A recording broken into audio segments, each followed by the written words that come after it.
Doctor NTR యూనివర్సిటీకి సంబంధించి BPT, BSMLT, paramedical ఈ కోర్సులకు సంబంధించి మీ అందరి ముందుకి ఫీజ్ స్ట్రక్చర్ అయితే తేవడం జరిగింది. బీపీటీ, ఎంఎల్టీ, పారామెడికల్లో ఉండే ప్రతి కోర్సులకు సంబంధించి ప్రతి కాలేజ్ సంబంధించి ఫీ ఎంత ఉందని తెలుసుకోవాలి మీరు వెబ్ ఆప్షన్ పెట్టే ముందు. రీసెంట్గా మనకి కొన్ని కాలేజ్ కూడా కొత్తగా యాడ్ చేశారు. ఆ ఫీజు కూడా మీకు అయితే చెప్తాను. మెయిన్గా వీడియోలోకి వెళ్ళే ముందు మనకి బీపీటీలో ఉండే టాప్ కాలేజీల పేర్లు అయితే చెప్తానమాట. అవైతే పెట్టడానికి అయితే ట్రై చేయండి వెబ్ ఆప్షన్లో. ఇవి బీపీటీలో ఉండే టాప్ కాలేజ్ అన్నమాట. First KMR college of physiotherapy, మనకి ఇది పుత్తూరులో అయితే ఉంది. ఇవన్నీ మంచి కాలేజీలు అన్నమాట. ఒకసారి వెరిఫై చేసుకొని ఇవి కూడా మీరు పెట్టడానికి అయితే ట్రై చేయండి. మనకి జిఎస్ఎల్ కానీ ఇవన్నీ టాప్ కాలేజీలు అన్నమాట. టోటల్ మనకి 12 కాలేజ్ అయితే ఉన్నాయి, చూసుకోండి ఇవన్నీ. మెయిన్గా మీరు ఎవరో కన్ఫ్యూజ్ అయితే అవ్వద్దు. నిన్న మనకి వెబ్సైట్లో డీటెయిల్ నోటిఫికేషన్ రిలీజ్ చేశారు కదా వెబ్ ఆప్షన్కి సంబంధించి. అదే పీడిఎఫ్ ఫార్మేట్లో కిందకైతే రండి. కిందకి వచ్చిన తర్వాత డైరెక్ట్గా మీరు 5th పేజ్కి అయితే వచ్చేయండి. ఇక్కడ 5th పేజ్ నుంచి 19th పేజ్ వరకు టోటల్ ఫీ స్ట్రక్చర్ అయితే మనకి అప్లోడ్ అయితే చేయడం జరిగిందన్నమాట వెబ్సైట్లో. మెయిన్గా మీరు ఇక్కడ చూడాల్సింది, ఇక్కడ ఫస్ట్ కోర్సులు అండ్ అలాగే రీజనల్ సంబంధించి పైన హెడ్డింగ్లు అయితే ఉంటాయన్నమాట. అది క్లియర్ కట్గా ఒకసారి వెరిఫై చేసుకోండి, లేదంటే మళ్ళీ వేరే కోర్సులు వేరే కాలేజ్ అయితే అనుకుంటారు.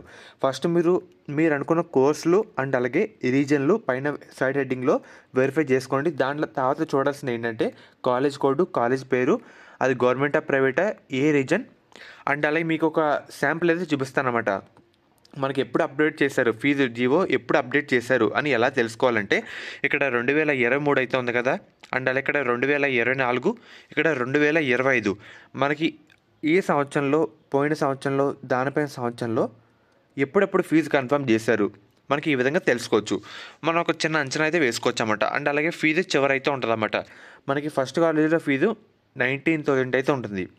అండ్ అలాగే మెయిన్గా మనకి సీట్ వచ్చింది అనుకోండి, గవర్నమెంట్ నుంచి కొంత ఫీజు రీయింబర్స్మెంట్ ద్వారా డబ్బులు అయితే వస్తాయి, మనం కొంత అయితే పే చేయాలన్నమాట. ఇలాగ 2 విధాలుగా మనం అయితే ఫీ అయితే పే చేయాల్సి ఉంటుంది. ఇదైతే గుర్తుపెట్టుకోండి. ఇది ఒకసారి బీపీటీ ఏ రీజన్ సంబంధించి ఫీ స్ట్రక్చర్ కిందకైతే వెళ్దాం.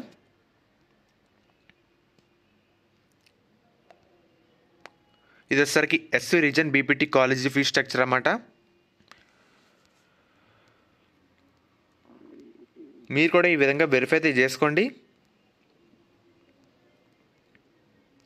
ఇది వచ్చేసరికి బీఎస్ఎంఎల్టీ ఏ రీజన్ సంబంధించి ఫీ స్ట్రక్చర్.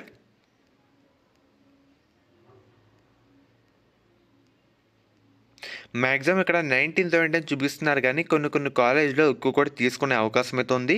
ఆ పాయింట్ మీరైతే అందరూ గుర్తుపెట్టుకోండి.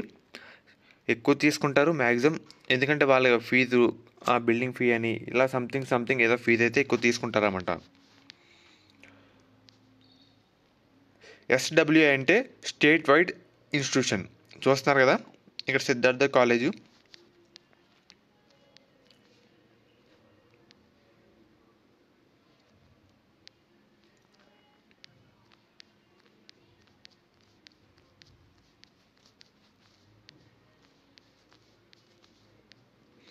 మీరు ఈ విధంగా వెరిఫై అయితే చేసుకోండి. ఫీజు అయితే కరెక్ట్ కన్ఫర్మ్ 19 కాదు, కొంచెం ఎక్కువ కూడా తీసుకునే అవకాశం అయితే ఉందన్నమాట.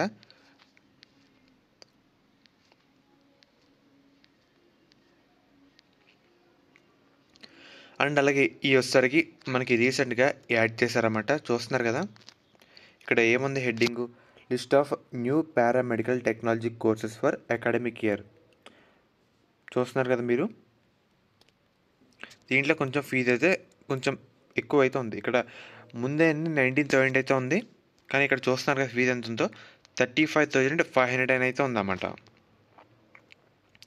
ఏదో డైరెక్ట్ యూనివర్సిటీలు మోహన్ బాబు యూనివర్సిటీ, సారీ ఎంబీయూసీ అన్నమాట college code. Mohan Babu university మనకి చిత్తూరులో అయితే ఉంది.